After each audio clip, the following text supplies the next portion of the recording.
बड़ी बड़ी बातें करता है या कुछ भी कहता है, उन बातों पे उसका टिका रहना बहुत जरूरी होता है। तो मैं उतना ही बोलता हूँ जितना मेरे अंदर हिम्मत होती है, उससे फालतू नहीं बोलता हूँ। मैं समझता हूँ कि 6 महीने पहले से हमने भी ये प्रयास किया था कि बहुजन समाज 85% बहुजन समाज इकट्ठा हो, जिसके लिए हमने अखिलेश जी पे भरोसा किया कि वो इस आंदोलन को आगे बढ़ाएंगे। और 6 महीने से लगातार हमारी मुलाकातें भी हुई, सकारात्मक बातें। हमारे जो मुद्दे थे, क्योंकि आप जिसके साथ गठबंधन में जा रहे हैं, क्योंकि सरकार बनने के बाद वो तानाशाही हो जाता है, और पिछला कुछ इस तरह का कार्यकाल भी एक लंबा समय का रहा है। तो जो मुद्दे थे, जैसे प्रमोशन रिजर्वेशन का मामला, सामाजिक न्याय का मामला, बैकलॉग का मामला, सब पे बात हुई। मुस्लिम साथियों को भी उन्होंने 18-19% आरक्षण देने की बात की थी। सब चीजें बात होने के बावजूद मैं समझता हूं कि सब चीजें, क्योंकि घोषणा करना और उन पर खड़े रहना, मुझे जवाब देना है समाज को। 2 अप्रैल के मुकदमे सरकार ने लगाए, इस सरकार को रोकने का हमने तमाम तरह से प्रयास किया, और इसलिए से 2 दिन से मैं यहाँ हूं। 1 महीना 10 दिन से हमारी बातचीत चली और अंत तक पहुंची, क्योंकि पिछले 9 साल से लगातार हम बहुजन समाज के लोगों को इकट्ठा करने का काम कर रहे हैं। बड़ी मुश्किल से हम अपने लोगों के अंदर रीढ़ की हड्डी पैदा कर पाए। उनका विश्वास टूट गया था कि भाई वो आगे नहीं बढ़ पाएंगे, क्योंकि जब हमारे आंदोलन की विचारधारा बदली, जो पिछला आंदोलन था, तो तकलीफ हुई। अच्छा, इस विषय में ये भी याद दिला दूं कि आज बहन जी का जन्मदिन है, तो मान्य बहन जी को भी जो है जन्मदिन की हार्दिक बधाई। वो दीर्घायु हो, स्वस्थ रहें, और उनके लंबी उम्र की मैं कामना करता हूं तथागत खुद से। भरपूर प्रयास किए गए, क्योंकि हमारे लोगों का एक भरोसा है। पिछली बार जो अखिलेश जी की सरकार में हुआ, उनको ये डर है कि अगर हमारा लीडर वहां नहीं होगा तो कल जो सरकार बन जाएगी हमारे लोगों के वोट से, तो मुझे नहीं लगता कि उनपे सारे मुद्दों पे बात हो पाए, क्योंकि जो उनकी पार्टी से शेड्यूल कास्ट के लीडर जीत के जाएंगे या नहीं भी जाएंगे, वो बेचारे अपने राष्ट्रीय अध्यक्ष के प्रति खिलाफ नहीं हो सकते। पूरी जिम्मेदारी से 2 दिन यहाँ रहने के बाद, सारी पार्टी कार्यकर्ता बात करने के बाद, सारी चीजों को छोड़ के हमने तय किया कि बीजेपी को रोकना है, किसी भी कीमत पर रोकना है। हम लोग बीजेपी को सत्ता में नहीं आने देंगे, क्योंकि मैं निर्दोष होते 16 महीने जेल में रहा, 100 से ज्यादा मुकदमे। आज भी आप देख लो कि प्रेस को नहीं करने दे रहे हैं। मुख्यमंत्री खुद प्रेस करते हैं, प्रधानमंत्री मास्क उतार के घूमते हैं सारे में। तो बीजेपी ने जो 69,000 शिक्षक भर्ती घोटाले के, इन सबको रोकने के लिए हमने एक कदम बढ़ाया। सकारात्मक रही सब चीजें, लेकिन अंत समय में मुझे लगा कि अखिलेश जी को दलितों की जरूरत नहीं है। वो इस गठबंधन में दलित नेताओं को, दलित लीडरशिप को नहीं चाहते। वो चाहते हैं कि उनको दलित वोट करें, लेकिन मेरा डर ये था कि अगर दलित उनको वोट कर देंगे तो कल जो उनके ऊपर एक आरोप पिछली सरकारों में भी रहा, क्योंकि माननीय काशीराम साहब को मैं नेता मानता हूं, उन्होंने भरोसा करके नेताजी को मुख्यमंत्री बनाया। फिर क्या हुआ आपके सामने। इसी डर को समाज के अंदर डरता, सारे बुद्धिजीवियों ने, हमने खुद में भी चर्चा की, सब लोगों ने कहा कि आप खुल के बात कीजिए कि कल ऐसा तो नहीं कि सरकार जाने के बाद, सरकार बनने के बाद जो है हम अपने विषय पे बात ना कर पाए, दलितों के साथ फिर वो शोषण हो, घर जलाए जाए, उनकी जमीन कब जाए जाए, उनको पीटा जाए, उनको सता जाए, महिलाओं के रेप हो, हाथरस जैसे कांड हो। और 2 दिन में निराशा हुई कि 1 महीना 10 दिन के बाद उन्होंने कल अपमानित किया। ये दुखद। अपमानित किया आपको? ये बहुजन समाज के लोगों का उन्होंने अपमान किया है। किसने सर? अखिलेश यादव ने। मुझे ये भरोसा था कि वो भी 85% बहुजन समाज के लोगों को इकट्ठा करने का प्रयास करेंगे, क्योंकि हम सब लोग भाजपा को रोकने का प्रयास कर रहे थे। मैं समझता कि यहाँ पीठ के दर्द के बाद भी 2 दिन से हूँ कि किसी तरह से बात सकारात्मक हो जाए, लेकिन कल आने के बाद उन्होंने कहा था कि मैं शाम तक बताता हूँ, उनका जवाब अभी तक नहीं। तो मैं समझता हूँ कि वो इस गठबंधन में दलित समाज के लोगों को नहीं चाहते, जबकि बड़े पैमाने पे हमारे साथी जो हैं, जो कार्यकर्ता, जिनकी वजह से आज चंद्रशेखर यहाँ बैठे हैं, बीमार में आजाद समाज पार्टी के, उनकी ये मन था कि वो बीजेपी को रोकने के लिए इस गठबंधन का हिस्सा बने। मैंने कल ट्वीट भी किया था, आप सब लोगों ने अपने मीडिया के माध्यम से चलाया, तो मैंने कहा था कि आप अगुवा हैं, आपकी जिम्मेदारी है। दलित समाज, पसमानदा समाज, आपका दस्तकार समाज, पीड़ित समाज, वंचित समाज, पिछड़ा वर्ग के सारे नेता आपके साथ इसलिए इकट्ठा हो रहे हैं कि आप सामाजिक न्याय करेंगे। लेकिन मुझे लगता है कि अभी अखिलेश जी सामाजिक न्याय का मतलब नहीं समझ पाए। सामाजिक न्याय कहने से नहीं होता है। हम काशीराम साहब को मानने वाले लोग, जिसकी इतनी संख्या बार, उसकी इतनी हिस्सेदारी की बात करते हैं। तो 25-25.5% दलितों की हिस्सेदारी ये है कि वो उनको गठबंधन में नहीं रखना चाहते, मीडिया के लोगों से मुझे शिकायत है कि बिना मेरे किसी ऑफिशियल स्टेटमेंट के, ना उनके कोई ऑफिशियल स्टेटमेंट के, आप लोगों ने भी किससे कहीं से खबरें चला दी कि ये सीट मिल रही है, वो सीट मिल रही है। नहीं चंद्रशेखर जी, TV9 ने चलाया, हमने नहीं हो सकता नहीं है। चलाया, 9 बजे चलाया, और मैं उन साथियों से भी कह रहा हूँ कि कम से कम पत्रकारिता गरिमा तो मना करेगी। TV9 ने चलाया, स्पष्ट कीजिए, नहीं हो गठबंधन सकता हो रहा है, नहीं हो 9 रहा है, बजे। काफी सारी बातें कहे, नाम लेके लाइन लेकर नाम लेकर स्टेटमेंट एक क्लियर कीजिए और सर। आगे की रणनीति आपकी क्या है? देखिए, मैं फिर कह रहा हूँ,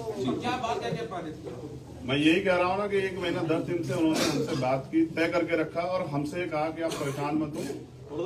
मैंने उनसे कहा कि आप बड़े भाई हैं, क्योंकि उनको चिंता हो या ना हो, वंचित वर्ग के लोगों की हमें चिंता है। मैं प्रमाणित भी करता हूं कि पिछले 5 साल में समाजवादी पार्टी के राष्ट्रीय अध्यक्ष किसी एक दलित की हत्या पे, रेप पे, कितने बड़े बड़े मामले में नहीं गए उनके साथ। फिर भी हमने सारी चीजों को दरकिनार करके स्वाभिमान सम्मान की लड़ाई लड़ने वाले चंद्रशेखर उनके घर गए, 3 बार उनसे मुलाकात की, उनसे अपील की कि इसको बना लेते हैं। लेकिन वो शायद किसी मन से तय करके बैठे कि हमें दलितों की लीडरशिप नहीं खड़ी होने देनी। वरना मैं समझता हूं कि कल जब मैंने उनसे कह दिया था कि आप बड़े भाई आप तय कर लें, तो उनको मुझे बुलाना चाहिए। वो तो इसमें रोज दलित वंचित आपकी क्या मांगे थी उनसे जिनको उन्होंने नहीं माना? सर स्पेसिफिक अभी भी नहीं हो रहा है नहीं हो रहा है, चल रही है प्रेस कॉन्फ्रेंस, क्या चल कह रही रहा है, एक स्पेसिफिक लाइन क्लियर बिल्कुल की क्या हुआ है सर? नहीं हुआ सर, ये है कि अखिलेश जी के ऊपर मैंने कल जिम्मेदारी छोड़ी थी वहां से आने के बाद कि आप तय कर लें कि आप हमें गठबंधन में चाहते हैं, क्योंकि बात सीटें और ये सब चीजें कई मायने रखती है। कल हम उनके लिए प्रयास करेंगे कि उनकी सरकार बन जाए, तो उसमें उनमें हमारे हितों की रक्षा होगी या नहीं होगी। कुछ मुद्दों पे वो, जैसे प्रमोशन में रिजर्वेशन का बिल फाड़ा गया, उन्होंने मना कर दिया कि वो इस पे नहीं करेंगे। तो हम दलितों और पिछड़ों के लिए चाहते थे कि भाई प्रमोशन रिजर्वेशन के बिल पे स्थिति साफ करें, बैकलॉग पे। कहने से नहीं होगा, आपको देना पड़ेगा जवाब, आपको नोट बना के देना पड़ेगा। हमारा यह था कि आपको कहनी पड़ेगी मजबूती से बात कि हम करेंगे। और हमारे लोगों को ये लगता है कि जब आप वहां नहीं हैं तो उनके कहने से फर्क नहीं पड़ता, वो करेंगे नहीं। क्योंकि पिछले भी हम पे एक उदाहरण है लंबे समय से, कितने मामले हुए हैं, और अखिलेश जी चुप्पे साबित करते हैं कि वो दलितों को, जैसे बीजेपी आज खेल कर रही है ना कि दलितों को खाना खा रही है, वो आज भी साबित कर रही है कि लोकतंत्र में जहाँ सबको बराबर की हिस्सेदारी, सम्मान है, अवसर है, वहां वो भी जिस तरह खेल कर रही है। मुख्यमंत्री कल दलितों के खाना खाने गए, तो बीजेपी जैसा ही जो है ना व्यवहार उनका कल देखने को मिला। चंद्रशेखर भाई, आप चंद्रशेखर भाई, एक सवाल आपसे ये है चंद्रशेखर भाई, देखिए ये पहले तो ये क्लियर कर एक दें। सेकंड। जी, एक छोटा सवाल ले बस 2 दिन से आप इंतजार कर रहे हैं ना। मैं भी 2 दिन से, मुझे 9 साल हो गए इस लड़ाई को लड़ते हुए। 9 साल से मैं इस लड़ाई को लड़ रहा हूं, और कभी भी दलित, पिछड़ों पे, आदिवासियों पे, पसमानदा पे कभी उनके हितों की रक्षा की बात होती है, चाहे CNP NRC का मामला हो। मैं पहला शख्स था जो जेल गया। नेता डर रहे थे कि मुसलमानों की लड़ाई लड़ेंगे तो यहाँ जो है दिक्कत आ जाएगी। मेरी चीजें ये है ना, जो आपने पिछले घोषणा पत्र थे, आपने तो उनको तो पूरा नहीं किया। इसलिए मैं उनसे चाहता था कि वो स्टेट अपना जो है ना वो फाइनलाइज करें, मजबूती से रखें, लेकिन वो नहीं चाहते हमारे मुद्दों बात करने। तो कहने से नहीं चलेगा, तो हमने तय किया है कि अभी हम समाजवादी पार्टी के साथ गठबंधन में नहीं जा रहे। अब हम, क्योंकि हमारे कार्यकर्ता जिन्होंने पिछले 6 साल से उत्तर प्रदेश में लड़ाई लड़ी है, घर घर जाके लोगों को तैयार किया है, बीजेपी के से हमने लाठियां खाई है, हमने मुकदमे झेले हैं। बीजेपी के खिलाफ जो है हम लोग लड़े हैं उत्तर प्रदेश में। CNP NRC का मामला हो, चाहे वो 69 शिक्षक भर्ती का मामला हो, हम सड़कों पे लड़े हैं। तो मैं समझता हूं कि अपने लोगों के हितों की रक्षा में स्वयं करनी पड़ेगी। मैं 25% दलितों के स्वाभिमान की रक्षा करने के लिए हूं। उनको मैं अपमानित करने के लिए, मैं तो मान्यवर काशीराम साहब को नेता मानता हूं ना, उनको राष्ट्रपति बनाने का अवसर मिला, बीजेपी ने कहा बना देंगे, उन्होंने छोड़ दिया। मेरी लड़ाई विधायक MP बनने की नहीं, लड़ाई सामाजिक न्याय की। मैंने कल उनके पाले में छोड़ी थी, उनका जवाब नहीं आया। मैं मानता हूं कि वो दलितों का नेतृत्व और दलितों की हितों के मुद्दों पे बात नहीं करना चाहते। मुझे भी उम्मीद है कि मेरे बाद हो सकता है वो स्टेटमेंट देंगे, हम ये करेंगे, लेकिन हमने तो सबके देखे। प्रधानमंत्री जी भी कहते 2 करोड़ रोजगार देंगे, प्रधानमंत्री भी कहें कि जो है 15-15 लाख देंगे, ये करेंगे, वो करेंगे, लेकिन देश बेच दिया। तो बीजेपी को सत्ता से रोकने के लिए मैं चाहता था कि एक लार्जर अलायंस बन जाए, क्योंकि अगर विपक्ष में थोड़ा सा बिखरा होगा उसका फायदा बीजेपी को होगा। इसलिए मैं 2 दिन से यहाँ। अब क्या करेंगे आगे? अब दलित समाज के लोग, वंचित वर्ग के लोग, बहुजन समाज के लोग अपने हितों की रक्षा के लिए अपनी लड़ाई स्वयं लड़ेंगे। मैं समझता था अखिलेश जी दूरदृष्टि है, वो समझते होंगे कि लड़ाई आज की नहीं है, उत्तर प्रदेश से केंद्र का रास्ता तय होगा। लेकिन पिछली बार जिस तरह से माननीय काशीराम साहब के साथ धोखा हुआ, कि उन्होंने माने नेताजी को मुख्यमंत्री बनाया और वो फिर ठगे से रहे कि मैं इनका वजूद बना के जो है ना अपने लोगों को कमजोर नहीं कर सकता हूं, उनके हितों की रक्षा के लिए चुप नहीं रह सकता हूं। मैं सरकार में इसलिए नहीं शामिल होना चाहता कि कल अभी तो सरकार बनी भी नहीं है कि मैं अपने लोगों की हत्याओं पर तमाम तरह की समस्याओं पर चुप हो जाऊं। मैं नौजवानों की बेरोजगारी के मामले चुप हो जाऊँ, ये मुझसे नहीं हो। चंद्रशेखर भाई, एक अकेले लड़ेंगे क्या? सवाल आपसे ये है, अपने दम पे लड़ेंगे कितनी सीटों और प्रयास करेंगे जो अभी बिखरा हुआ विपक्ष है उसको एकजुट करें। अगर वो नहीं होगा तो अपने दम पे लड़ेंगे। चंद्रशेखर भाई एक सवाल आपसे ये है मेरा, कांग्रेस मायावती मैं फिर कह दूं आपसे, मैंने माननीय बहन जी से सबसे पहले प्रयास किया, वो हमारी नेता बड़ी है कि उनके साथ एक गठबंधन, मैंने खूब प्रयास किया। मैं स्वाभिमान सम्मान की लड़ाई लड़ता हूं, उसके लिए मैं तमाम मुकदमे, जेल, सब चीजें देखी, तिहाड़ भी 2-2 बार गया, लेकिन मैंने हमेशा प्रयास किया कि एकजुटता बनी रहे। मैंने बहन जी से प्रयास किया, उन्होंने कोई इस पे सहमति नहीं की। मैंने भैया से प्रयास किया, मैंने उनको बड़ा भाई माना क्योंकि मुझे पता कि शायद उनको कुछ ना हो, लेकिन अगर सरकार बीजेपी की आ जाती तो अगले 5 साल में जो दलितों को, मुसलमानों को, पिछड़ों को, आदिवासियों को और सब समाज को जो झेलना पड़ा और जो पिछले 5 साल में झेलना पड़ा, कहीं मैं उसका हिस्सेदार ना बन जाऊं। चंद्रशेखर भाई पर सवाल ये है कि आखिर वजह क्या रही? क्योंकि देखिए हम ये खबर लगातार चला रहे, गठबंधन नहीं हो सका, टीवी नहीं आपको अगले 12:30 बजे मिलेंगे, लेकिन ये बताइए कि आप उनसे पूछिए कि कद बड़ा हो रहा है, इसलिए आपका कद बड़ा हो जाएगा, इसलिए नहीं गठबंधन किया क्या? मेरा कद, मैं समझिए ना, मैं व्यक्तिगत तो लड़ाई लड़ ही रहा हूँ, मेरे कद की क्या है? अच्छा, क्या मैं, आप तो पूरे देश प्रदेश का मेरा काम जानते हैं, 23 प्रदेशों में हमारा संगठन है, मैं तो बिहार तक चुनाव लड़के अपने दम पे, तो मैं क्या उत्तर प्रदेश में नहीं लड़ सकता हूँ? लेकिन मेरा प्रयास ये था क्योंकि मैं नहीं चाहता कल किसी दलित का, की बच्ची का, किसी मुस्लिम समाज की बच्ची का, किसी अन्य धार्मिक अल्पसंख्यक समाज समझ, किसी स्वर्ण समाज की बच्ची का भी रेप, हत्या हो। हमने देखा ना उन्नाव क्या हुआ, हमने देखा ना हाथरस क्या हुआ। इस बीजेपी को रोकने के लिए मैंने अपना स्वाभिमान दांव पे लगा दिया, जबकि मेरे वर्कर नहीं चाहते थे, वो चाहते थे कि हम अपने हितों की लड़ाई स्वयं लड़े।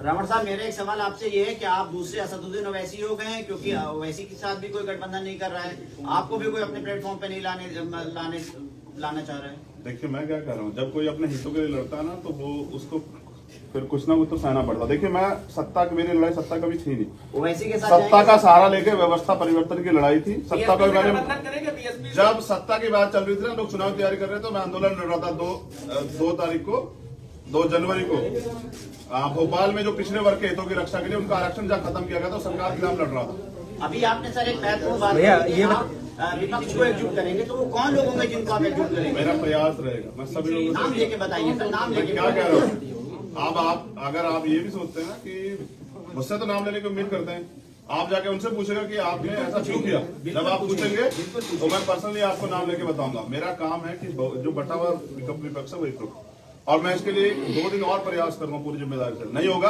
तो भीम आर्मी के लोग, आजाद समाज पार्टी लोग अपने दम पे चुनाव लड़ेंगे। और गलत ये है ना कि मैं आपको अगर बुला के 10 बजे कि पीसी 10 बजे है और आपको 12 बजे तक इंतजार कराऊं तो आपका काम बाधित होगा।